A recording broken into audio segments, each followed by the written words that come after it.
My father has a special voice he reserves for lies. It's a warm, buttery sound, a deep and reassuring tone that wraps around you like a weighted blanket, making you feel foolish for ever suspecting anything was wrong.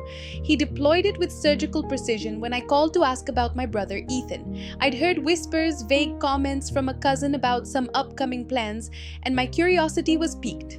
"Oh, that?" he chuckled, the sound so light it could have floated away. "It's nothing, Maya. Just a little get together for Ethan and Chloe. Her folks are flying in for the weekend. We're doing a small dinner at a restaurant, very low key.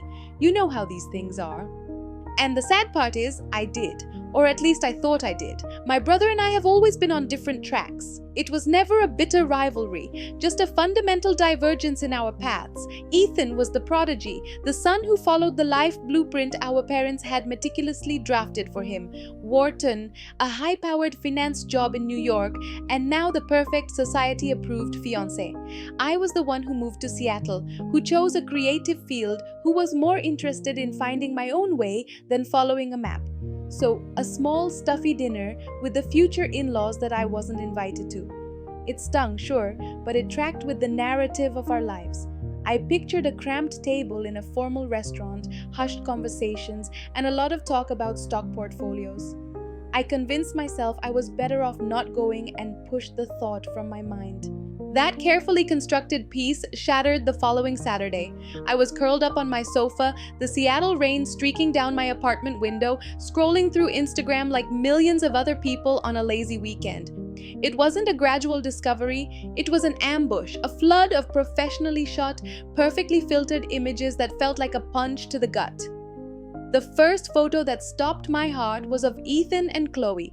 They were standing in what looked like a glass pavilion overlooking the Puget Sound, framed by a spectacular arch of blush-colored roses and cascading greenery. Thousands of tiny lights were woven through the branches, twinkling like a captured constellation. Behind them, a crowd of at least 150 people milled about, champagne flutes in hand. The event had its own hashtag, and a link in Chloe's bio led to a full online gallery titled "Ethan and Chloe, Our Beginning." My thumb started swiping, a numb, involuntary motion, as a cold dread began to pool in my stomach. This was not a small dinner. This was an event. This was a production. I recognized every face from our side of the family. My aunts and uncles clinking glasses with Chloe's parents, a whole pack of my cousins laughing hysterically in a group shot, our parents' lifelong friends, the ones who had known me since I was a baby. I saw my mother, radiant in a silk dress, her arm linked with Chloe's mother as they watched the happy couple. Then I saw him. My father. He was on a small, elevated stage, holding a microphone, a broad, proud smile on his face as he delivered a toast. They were all there, every single person who made up my family tree, dressed in cocktail attire, celebrating a milestone in my brother's life. It was a breathtakingly elaborate deception. The sheer scale of it was staggering. I wasn't just uninvited, I was the only person from our immediate family who had been actively excluded. The initial hurt was a sharp, piercing pain, but it was quickly consumed by a tidal wave of incandescent rage. It felt more deliberate than simply being forgotten. It felt like an excision. They had all looked around the beautiful room at all the familiar faces, and my absence hadn't registered as a problem. It was a feature, not a bug. My first impulse was to dial my father's number and just scream, to unleash all the hurt and fury, to demand an explanation for a lie so casual and so cruel. But I stopped my hand before it hit the call button. I could hear the conversation before it even began. He would use that voice, that calm, patronizing tone, designed to make me feel like I was the one losing my grip on reality. He would tell me I was making a big deal out of nothing, that it was all a last-minute thing that got out of hand, that they didn't want me to have to spend the money to fly in from Seattle for just one night. He would twist and turn the story until I was the one apologizing for being difficult. I refused to give him that power, but I also refused to sit in my apartment and let their betrayal poison my weekend. I needed to do something that was purely for me. On a surge of defiant energy, I flipped open my laptop. The idea came to me fully formed, a bright flash of inspiration. Aspen. I needed the crisp, clean air of the mountains. I needed to feel the cold bite my cheeks and the burn in my lungs from the thin air. I needed the raw physical exertion of skiing to purge the toxic anger from my system. I found a ridiculously priced last-minute flight and booked a room at a ski lodge without a second thought. I needed to be somewhere vast and beautiful, a place completely disconnected from their polished, perfect, and profoundly dishonest world. The next morning, I was soaring over the Rockies, watching the world transform into a stunning landscape of white and gray. Hitting the slopes was a shock to the system in the best possible way. The mountain air felt like it was scrubbing my soul clean with ice and adrenaline. The steady, rhythmic scrape of my skis against the powder became a mantra, a physical meditation. With every sharp turn and controlled descent, I could feel a small piece of the anger and humiliation flaking off, left behind me on the mountain.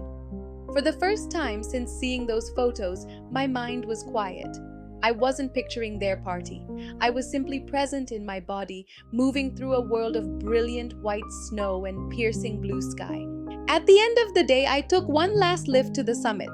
The view was panoramic and awe-inspiring, a jagged crown of snow-covered peaks stretching to the horizon. I pulled off my helmet and goggles, my face flushed from the cold and the effort, and I snapped a selfie. I looked a mess. My hair was matted, my nose was red, but the smile on my face was one of pure, unforced joy. I posted it to my social media accounts with a simple caption, a little spark of defiance I couldn't resist.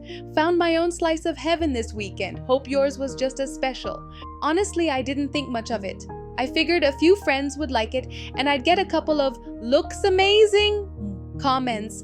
I put my phone on silent, tucked it deep into my jacket, and went into the lodge to wrap my frozen fingers around a giant mug of hot chocolate. It was hours later, as I sat by a roaring stone fireplace, that I finally pulled it out. My screen was a blinding strobe of notifications, a dozen missed calls, a relentless cascade of text messages. The family group chat had exploded. Mom, Dad, Ethan, Aunt Carol, they were all demanding to know what was going on. I ignored the frantic calls, but then a text from my mother came through, separate from the rest. It was blunt and commanding. "Maya, call me immediately. We need to talk." The tone was so starkly different from her usual bubbly text that a genuine unease settled in my stomach. Something was very wrong. My heart started to pound against my ribs as I took a deep breath and hit call. She answered instantly. "Maya, what on earth do you think you're doing? Why would you post that?" Her reaction was so bizarre I was momentarily speechless. "What are you talking about, Mom? It's a picture of me on a mountain in Aspen. What is the big deal?" A long, weary sigh hissed through the phone. "The caption, Maya! The caption! Hope yours was just as special. It comes across as incredibly passive-aggressive. It makes it look like we excluded you on purpose. Your Aunt Carol just called me, all concerned, asking why you weren't at Ethan's party." A bitter, humorless laugh burst out of me. "Well, that's an easy question because I was excluded on purpose." A deep, cavernous silence stretched across the line. It was so long I wondered if the call had dropped. I could hear the faint, staticky sound of her breathing, the frantic whirring of her mind, trying to assemble a lie big enough to cover this. When she finally spoke, her voice had dropped to a conspiratorial whisper. "It wasn't like that, honey. We didn't think you'd have a good time." The floor dropped out from under me. "What? Why in God's name would you think I wouldn't want to be at my own brother's engagement party?" She stammered, searching for the right words as if she were trying to defuse a bomb. "Well, your brother, Ethan, felt it would be for the best. He didn't want any friction." My hands, still chilled from the snow, curled into tight fists. "Friction? What friction? I haven't had a real conversation with him in a month. I didn't even know we had a problem."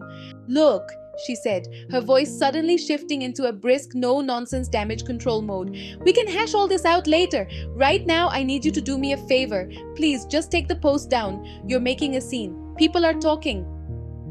And that was it. That was the moment of absolute ice-cold clarity. They weren't calling because they felt guilty. They weren't calling to apologize for the lie, for the exclusion, for the soul-crushing way I had to find out. They were calling because their meticulously crafted public image was getting stained. They were worried about what Aunt Carol and their friends would think of them. My pain was an inconvenience. Their social embarrassment was a 5-alarm fire. The realization didn't just hurt anymore, it set my blood on fire with a cold, focused rage. "No, Mom," I said, my voice dangerously steady. "I'm not taking it down." I ended the call before she could launch into another plea. Seconds later, my phone lit up with Ethan's name. I almost hit decline, but some part of me, the part that still needed the unvarnished truth, answered. "Why?" I asked, my voice flat and hard as stone. He let out a long, exhausted sigh, the sound of a man who had created a mess far bigger than he'd anticipated. "Maya, look, it's complicated." "Then uncomplicate it for me, Ethan." Another long pause. I could picture him perfectly, pacing in his pristine New York apartment, running a hand through his perfectly styled hair, trying to find the words to make himself sound like less of a coward. He failed. "Chloe didn't want you there," he finally mumbled, the words barely audible. The admission hit me with the force of a physical blow. "Your fiancé? Why? I have met her a handful of times. What could I have possibly done to her?" He hesitated, and when he finally spoke again, his voice was a weak whisper. "She thinks you're intense. She said you always have an opinion on everything, that you don't just go with the flow. She was incredibly stressed about the party, and she wanted everything to be perfect. She didn't want any waves." I was stunned into a ringing silence. Intense. Don't go with the flow. The polite, corporate-approved euphemisms for having a personality, for not being a decorative, agreeable prop. That was my crime. I wasn't bland enough for my brother's shiny, new, perfect life. So because I'm not a doormat, I get excommunicated from my own family? My voice was trembling with a rage that felt ancient. "It wasn't like that," he said, the excuse sounding hollow even to his own ears. "We just wanted the night to be smooth." "Well, congratulations, Ethan," I said, the bitter laugh returning. "You got exactly what you wanted. A smooth, perfect, wave-free party. I truly hope it was worth it." I hung up before he could offer another pathetic justification. I sat on the edge of the bed in my hotel room, the phone lying silent on the comforter for a moment before it started buzzing again. A relentless drumbeat of incoming texts from the family group chat. "Delete the post, call your aunt and explain. Make this all go away." But it wasn't a misunderstanding. It was a choice, a deliberate, calculated choice to cut me out, and now they were furious that a crack had appeared in their perfect facade. My entire life, I had been the one who asked the uncomfortable questions. Not aggressively, but I was the one who wouldn't just smile and nod at a casually racist joke from an uncle. I was the one who wouldn't pretend a cousin's terrible screenplay was a work of genius. I didn't perform pleasantness for the sake of social comfort, and for that, I had been branded intense. A lot. What stung most wasn't just the exclusion, it was the silent pact. Not one person, not my mother, not my father, not a single one of the dozens of relatives who watched me grow up had thought to say, "Wait, where's Maya?" They had all accepted the verdict that I was unworthy of an invitation. They had watched it happen, said nothing, and then put on their expensive clothes and toasted my brother's happiness. Their panic now was not for my feelings, it was for themselves. I took a deep breath, a sense of steely resolve hardening in my gut. I picked up my phone, my thumbs moving with a newfound certainty. They wanted to handle this privately, where they could control the narrative. I wasn't going to let them. Since it seems my weekend plans have become a topic of discussion for my family, I typed, "I thought I should clear things up. I wasn't sick, I wasn't busy with work. The simple truth is I was not invited to my brother's engagement party, and now, instead of an apology, I'm being asked to lie to help my family save face. I'm not willing to do that anymore." I hit send. The digital firestorm was immediate and ferocious. My phone vibrated so violently on the nightstand it sounded like it was about to take flight. Messages flooded in from every corner of my life. Many were from extended family and old friends expressing genuine shock and support. "Maya, I am so sorry. I had no idea." One cousin messaged privately. Another wrote, "We asked where you were and your mom said you had the flu. This is horrible." Then came the furious barrage from the inner circle.